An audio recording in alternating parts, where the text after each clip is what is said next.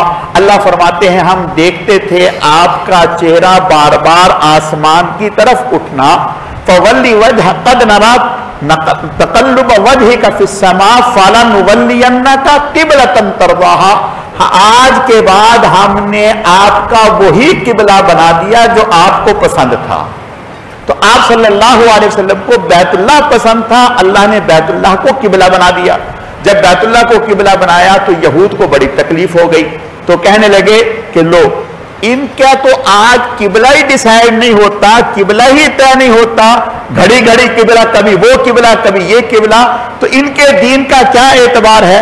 جنہوں نے آج تک بیت المقدس کی طرف منہ کر کے نمازیں پڑھی ہیں ان کی نمازوں کا کیا ہوگا؟ اب جن جو بیت اللہ کی طرف نمازیں منہ کر کے پڑھ رہے ہیں اگر یہ صحیح ہے تو ان کا کیا حال ہوگا؟ اللہ پاک فرماتے ہیں اینما تولوا فثم وجہ اللہ. جنہوں نے بیت المقدس کی طرف منہ کر کے نمازیں پڑھی ہیں انہوں نے اپنے خواہش سے نہیں اللہ کے حکم سے پڑھی ہیں. جو بیت اللہ کی طرف منہ کر کے نماز پڑھیں گے وہ اللہ کے حکم کی وجہ سے پڑھیں گے. لہذا اللہ کے حکم کی اطاعت ہے، اپنی خواہش پورا کرنے کا نام دین نہیں. اگلی آیات میں اللہ پاک نے ایمان والوں کو مشکل وقت میں صبر کو اختیار کرنے کا حکم دیا ہے اور فرمایا صبر اور نماز یہ دو ایسے ہتھیار ہیں، ان کو مضبوطی سے پکڑو گے تو کامیابی تمہارا مقدر بن جائے گی. اللہ رب العزت سمجھنے کی عمل کرنے کی توفیق عطا فرمائے. الحمدللہ رب العالمین والعاقبۃ للمتقین والصلاة والسلام علی سید المرسلین. اللہم صلی علی محمد النبی الامی وعلی آلہ واصحابہ وبارک وسلم وصلی علیہ رب اغفر وارحم وانت خیر الراحمین. اے اللہ آج کی اس مبارک مجلس میں جو کچھ کہا سنا گیا اپنی بارگاہ میں قبول فرما.